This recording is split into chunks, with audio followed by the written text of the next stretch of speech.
Riding along in my automobile, nobody beside me at the wheel, nobody telling me what to say. I hit record and you hit play. Welcome along, everybody, for the first episode of an experimental podcast called Riding with Marcus. Anytime I'm on the road, hands-free, of course, not doing any texting or anything dangerous, but just broadcasting my thoughts. And today is August the 12th, 2014. August the 12th was my granddaddy's birthday. Would have been, I say would have been because he passed on in 2011, would have been 88 years old. And this was my mom's father, not biological father, but the father she knew from, or the only father she really ever knew, from age 4, I believe. So he was my granddaddy, an amazing man, woodcrafter, construction worker by trade, foreman on so many projects. He built lakes. He built Lake Stevens. He built Plum Orchard Lake. He built roadways, Eisenhower Drive through Beckley, West Virginia, I-64 in West Virginia, and down in North Carolina for a stint. He built, later in life, when he retired, he went back to work for the Soil Conservation Department in West Virginia and built handicap fishing piers on lakes and creeks all over the place. Second Creek, Little Beaver, Plum Orchard again, just several lakes all over the state, building handicap fishing piers for folks. So just an amazing man, God-fearing Christian. He's just, heart of gold, very few words, very tough, small-statured man. Wasn't very big, but just remember being just a tough guy. And so he was a farmer. We had 8 acres, and he would plant about, maybe 5.5, 6 acres of it.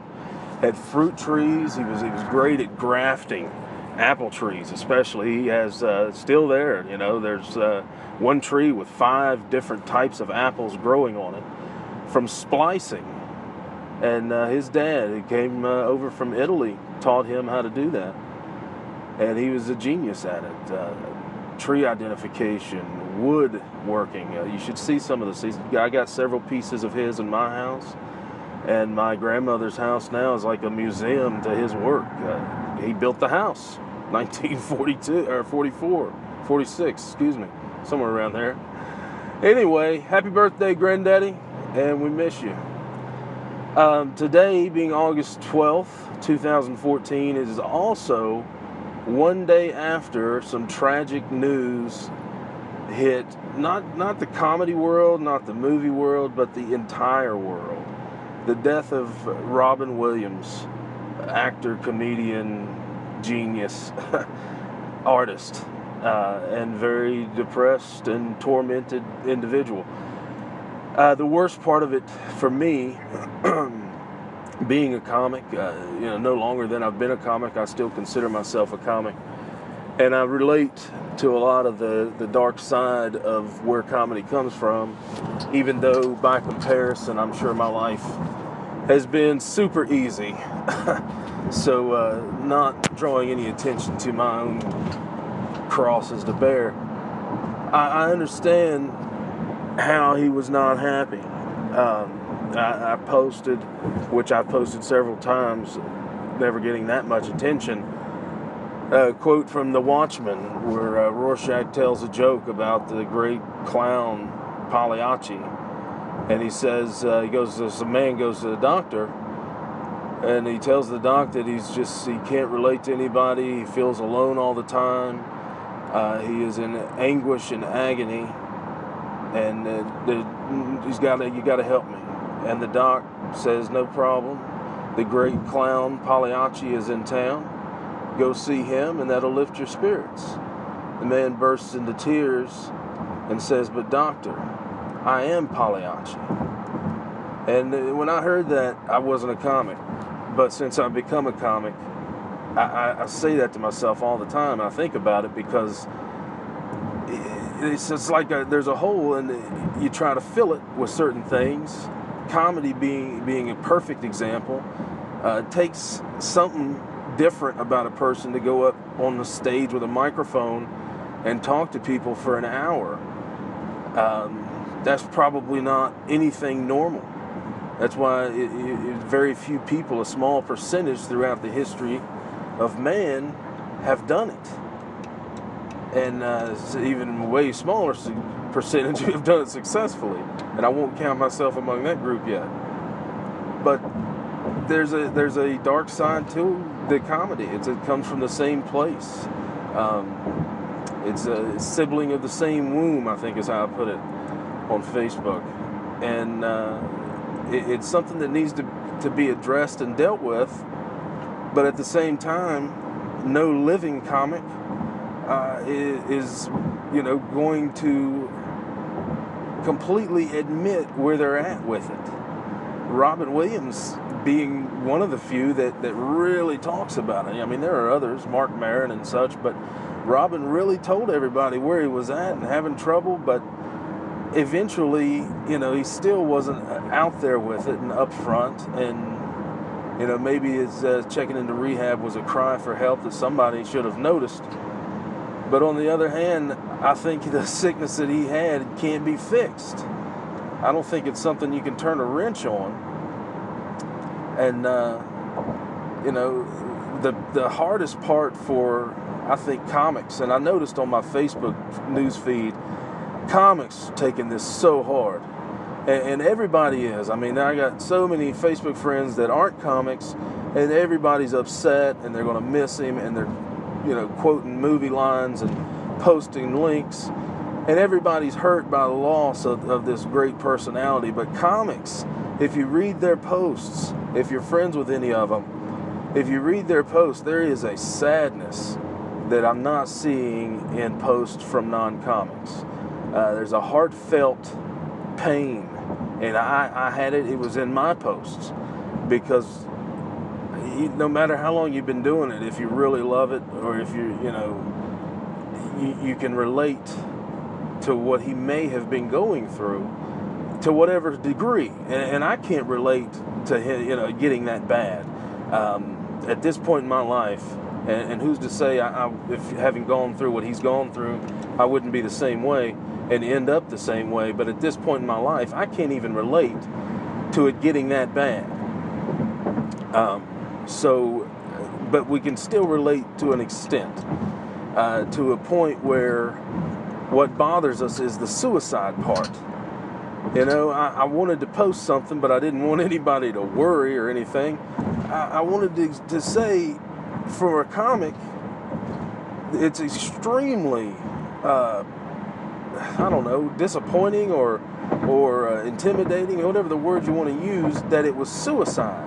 If it were a drug overdose, we're used to that. We're used to losing people, idols, comedy icons, actors. We're used to losing people in the entertainment industry to things like drug overdose, right? And because we can still say that was an accident. Car crashes would be no problem. If we lost Robin Williams in a car crash, even if he were drinking, drunk driving accident, we could still accept that, because it's still an accident to whatever degree. All right, but suicide, that hits home. That hurts, because you look at a man, as a comic, there are reasons we do this, and I think most of it, the biggest reason, is for love and affirmation from people, from strangers, or even from those that you love. And you look at a man who seemingly had everything that a comic desires or thinks they need to be happy. He had love from the world. Nobody had anything bad to say about Robin Williams. A little bit of joke stealing aside early on, whatever. Won't get into that. But nobody had anything bad to say about it. Everybody said, what a nice guy. And I have, obviously never met him, come close. But everybody's saying what a great guy he was. So everybody loved him. he was undoubtedly recognized not only as one of the greatest comics, but the acting, comedic acting. He was praised, and he got an Oscar for dramatic acting. I mean, what an ego boost. What a fulfillment that should have been for a comedian, even though he went to Juilliard and all that, for a comedian to receive an Oscar. Like one of the highest recognition for dramatic acting, for a dramatic role in Good Will Hunting. That should have been all he'd need, right? I mean, he had kids, he had that side of his life fulfilled. I think he was married like 3 times and had 3 kids. So he had fulfillment there. He had professional fulfillment and achievement. He was recognized for it. People loved him. And he was extremely talented and very rich and wealthy. And he gave back. He was a very giving guy. So it wasn't like he felt guilty, So you look at a man like that who has everything that you think you want out of comedy and life. And you say, if he got to the point where he took his own life and he had all that success, then how do I expect not to end up dangling at the end of a rope? How can I reasonably expect to have a fraction of his success? And even if I had all of it, yet that's still not enough. That's still not going to keep you going. I mean, I don't understand. That's what hit home with me, and that is the fuel behind the pain that I see in the posts and tweets of comedians that I don't see in the heartache of his fans. Because I think comics know that there's no hope of reaching his level of success. All you want is a fraction of it. And if what he had isn't enough to fill that void and that hole, then there's nothing you can hope to achieve that would. But it's not all bleak, or it shouldn't be. I hope it's not for anybody out there, because it's not for me. Because I'm clinging to the hope that my hole ain't as big as his hole. And that's the difference. That's the difference. You have to remember that Robin Williams is Robin Williams. And his hole may have been a cavern, may have been a Grand Canyon that he could never fill no matter what. And he may have he may have dug his own hole, so to speak, which I guess we all do. But the fact is that his hole ain't my hole. My hole is a whole lot smaller, and I don't need near as much to fill it. Or at least that's what I feel like, and that's what I think. Now, being a human being, who's to say that if I were to achieve everything that he did and give back as much as he did and have the full life that he did, that would ever be enough? Who knows? A lot of people would say that there's never enough. You can't have too much. But I can't look at it that way, right? We can't look at it that way. We have to cling to the hope that our hole is not as big as his hole. And we have to set realistic goals for ourselves, I think. And realize that no matter what happens monetarily and all that the important things in life don't come with trophies, with shiny objects or pats on the back. And we have to remember, if we ever go down that dark road, that we're not just taking our life away from us, we're taking our life away from everybody. And when you reach the level he did, he robbed everybody. He hurt everybody. Now, I'm not being selfish and, putting his feelings aside. I'm just explaining that if you're a public figure, to whatever degree, if you have any following or any fan base or just a group of friends and family that love you, if you choose that option, you're hurting everybody. And there's no way to get around the fact that that's a selfish act. Now, you could get into a discussion about, didn't he deserve to be selfish? And I'd say, yeah, he probably did. He probably did his deed, right? He paid his dues. He gave his part more than his share. So I'm not going to sit here and judge him for making that decision that he felt was right. And we are all selfish that we, feel cheated. We didn't get to see Mrs. Doubtfire 2. Well, too damn bad. Too damn bad, man. So, anyway, I wanted to get that off my chest. Thanks for listening if you're still with me. And trust me, I ain't going nowhere. I'm really excited and scared a little bit about what the future holds for me. I'm really planning to jump on this full-time comedy train, and I have no idea how it's going to go. I fully anticipate living out of a vehicle at least part of the time.